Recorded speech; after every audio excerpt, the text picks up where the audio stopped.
Hey my peeps, and welcome to another week of Closets Are for Clothes. My name is Jeremy, this is Friday, and the topic of this week is the no-nos of relationships.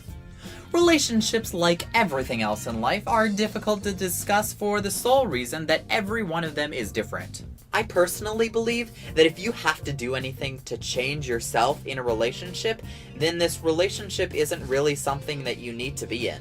If you feel like you're not comfortable being yourself around the person that you're with, then you might want to just be friends for a while until you're more comfortable with being around them. But there are definitely some other no-nos that all people should consider. Don't ever lie.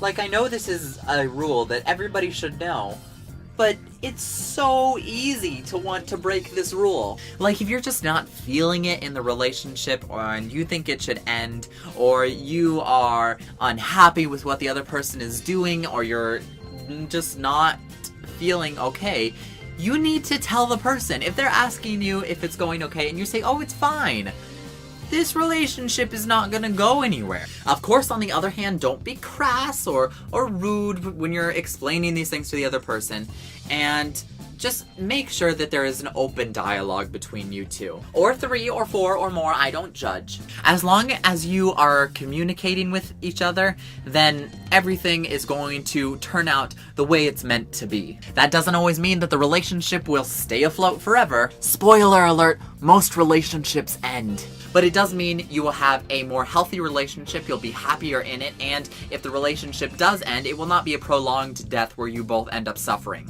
Now to LGBT news of the week. This week in LGBT news, I want to talk about the repealing of Don't Ask, Don't Tell. As you all know, Don't Ask, Don't Tell was repealed 1 year ago.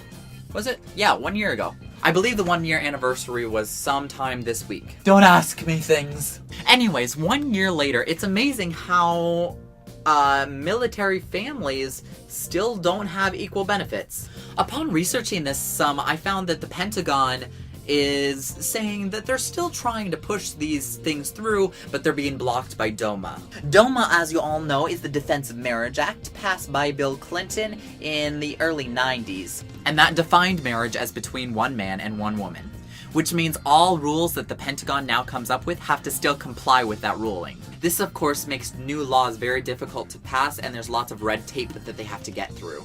If they don't get this passed through the Pentagon, the repealing of DADT is going to be pretty hollow. If gay service people can still be respected in the military but their families are hidden, I don't think we've done much progress. But if Romney does get elected, we will be making progress in the downward direction. And not the fun kind of going down. Alright everybody, that is it for this video. I will see you all 1 week from today. Remember to watch a new member each day of the work week here on Closets Are for Clothes. Follow us on Tumblr, Twitter, Facebook. Links are in the description below, or just search Closets Are for Clothes on those channels. Bye!